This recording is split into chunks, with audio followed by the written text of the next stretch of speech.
3.5 मुहूर्तांपैकी एक असलेल्या दिवाळी पाडव्यानिमित्त पंढरपूरच्या विठ्ठल आणि रुक्मिणी मातेला सुवर्ण पोशाख परिधान करण्यात आला। रुक्मिणी मातेला सोन्याची साडी तर विठ्ठलाला सोन्याचं धोतर यासह शिवकालीन आणि पेशवेकालीन दागिन्यांचा साज करण्यात आला। हेच दागिने पाहण्यासाठी आणि विठ्ठल रुक्मिणी मातेचा आशीर्वाद घेण्यासाठी राज्यभरातून हजारो भाविकांनी आज पंढरपुरात गर्दी केली आहे।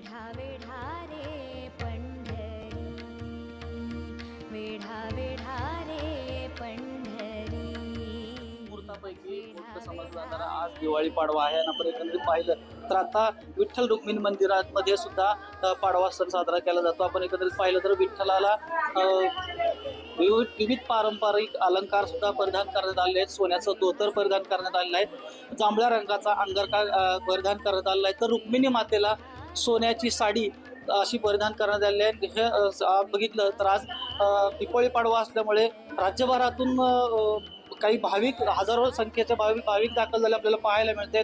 आपण एकंदरीत पाहिलं तर सकाळपासूनच दर्शनाची रांग आपल्याला पाहायला मिळते। पदस्पर्श दर्शनासाठी 6 ते 7 तास लागत आहेत। आता काही भाविक माझ्याबरोबर आपण त्यांच्याकडून जाणून घेणार आहोत। काय सांगाल, किती वेळ लागला तुम्हाला दर्शनाला? आज 3.5 मुहूर्तापैकी एक मुहूर्त आहे, त्यामध्ये आज आम्हाला दर्शन मिळालं। खरंच आम्ही खूप भाग्यवान आहेत। आज आमच्या परिवारासोबत, आई वडिलांसोबत, पत्नीसह, मुलांसोबत मला दर्शन मिळालं। आम्ही खूप भाग्यवान आहोत। कुठून आलात? आम्ही पुण्यावरून आलो। काय वाटतं दर्शन? खूप छान वाटते, खूप आनंदी आहोत। आजच्या दिवशी पाडव्यासारखा एवढा मोठा सण आहे, त्या दिवशी आम्हाला पांडुरंगाचे दर्शन मिळत आहे। खूप भाग्यवान आहोत आम्ही। नक्कीच आपण पाहिलं तर 3.5 मुहूर्तापैकी असणारा जो दिवाळी पाडव्याचा जो दिवाळी पाडवा आहे, त्या निमित्ताने आज पंढरपूरच्या विठ्ठल रुक्मिणी मातेला सुद्धा विविध प्रकारच्या अलंकारांनी सजावट केली आपल्याला पाहायला मिळते आणि दर्शन घेण्यासाठी राज्यभरातून लाखोच्या संख्येने भाविक पंढरपूरमध्ये दाखल झालेले आपल्याला पाहायला मिळतात।